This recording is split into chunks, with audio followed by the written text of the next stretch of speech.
찬송가를 지금 말씀하신 그 저작권 문제인데 그거를 우리가 강요할 수 있는 건 아니고, 네. 그러니까 정신문화재산은 그 분명 그 재산권을 인정을 해야 됩니다. 그럼으로써 그분에게 그 생활의 하나의 수단도 되는 거고, 그러면서 그걸로 인해서 더 좋은 찬송가라든가 작품이 나오는 거죠. 그리고 그것이 뭐 평생을 가는 것도 아니고 75년이라는 기한이 있어서 끝나고 또 퍼블릭 도메인으로 넘어가기도 하고, 또 어떤 분은 자기가 그냥 프리로 기부로 그걸 안 받는 분들도 있습니다. 제 찬송가가 21세기 찬송가에 세 개가 들어가 있습니다. 그러나 그 한국 찬송가 다 빼버리라고 저는 주장하는 사람입니다. 증빙이 안 되고, 제 찬송가 3개마저도 어느 교회에서, 대한민국에서 누가 부르는 교회가 몇 개가 이렇게 해서 없습니다. 그거 왜 집어넣습니까? 그러니까 인증을 받은 찬송가들로 넣어야 되는데, 책 장사하기 위해서 128곡을 87명의 작곡가들 거를 집어넣고 한 겁니다. 그러니까 그 찬송가를 한국 찬송을 넣음으로써 저작권은 그냥 선의로 포기하는 걸로 했지만 일종의 박탈이죠. 네.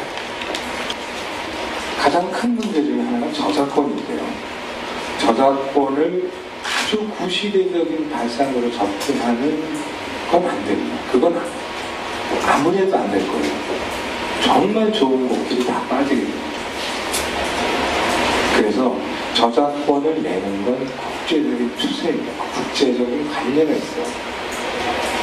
그 저작권을 충분히 보상을 하고, 또 그 저작권을 받았다는 걸 쓰고 하는 것이 현대 사회에서 저작권을 훔치는 행위가 거의 도둑질 같은 것이 되기 때문에 문화발전 또는 문화의 재산권에서 보면 저작권을 인정하지 않고는 그 다음으로 넘어갈 수 없는 부분입니다. 찬송가 공회에서도 다시 만든 찬송가는 그걸 줘야 되고요. 21세기 찬송가를 만들면서 훌륭한 곡들이 다 빠진 이유가 저작권 때문이거든요. 아주 국민의 기본적인 권리를 배제한 게 있어요. 저작권이 굉장히 중요한 가치라는 것은 알지만, 우리 모두가 다 알고 있다시피 저작권이 좀 들여다보면 강대국의 논리에 의해서 강대국의 이익을 대변한 측면도 굉장히 강합니다.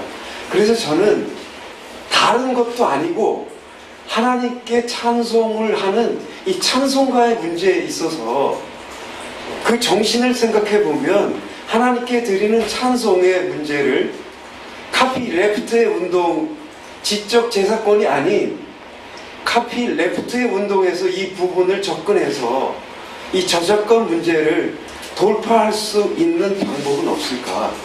왜냐하면 우리가 잘 알고 있는 유명한 컴퓨터나 새로운 그 소프트웨어의 시스템들을 크리스찬이 아닌 비크리스찬들도 엄청난 투자를 해서 그것을 개발한 다음에 그냥 무료로 나눠주지 않습니까?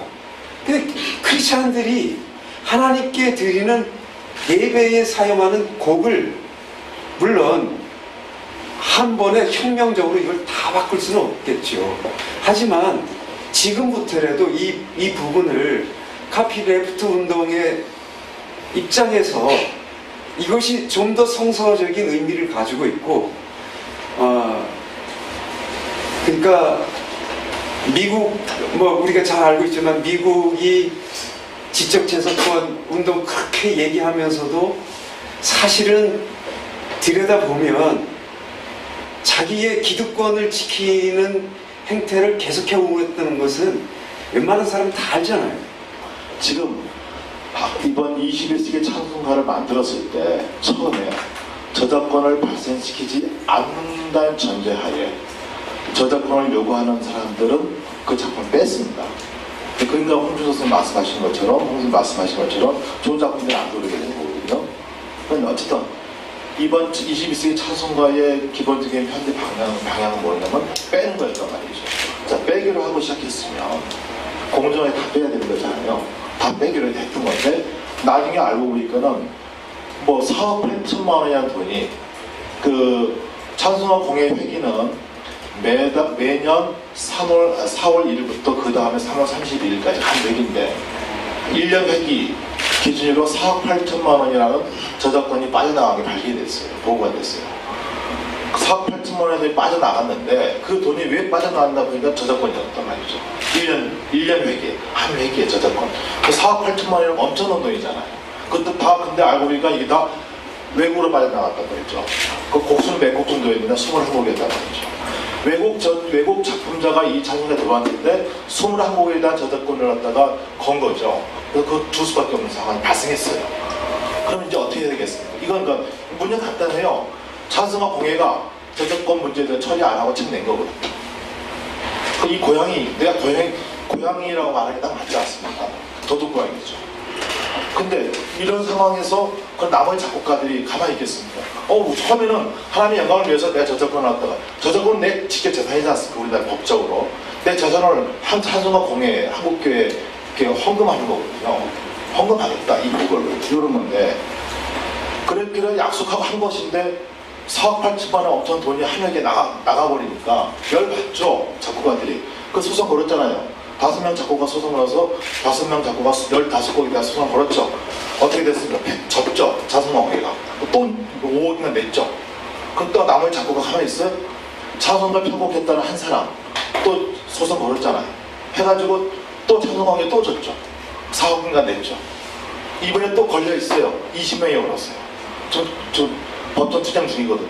소송 중이거든요. 이게 어떻게 되겠어요? 그러니까 처음에 21곡 4억 8천원 낸 순간부터 640곡에 대한 모든 저작권자들이 다 주장할 것이다. 어떻게 되겠습니까?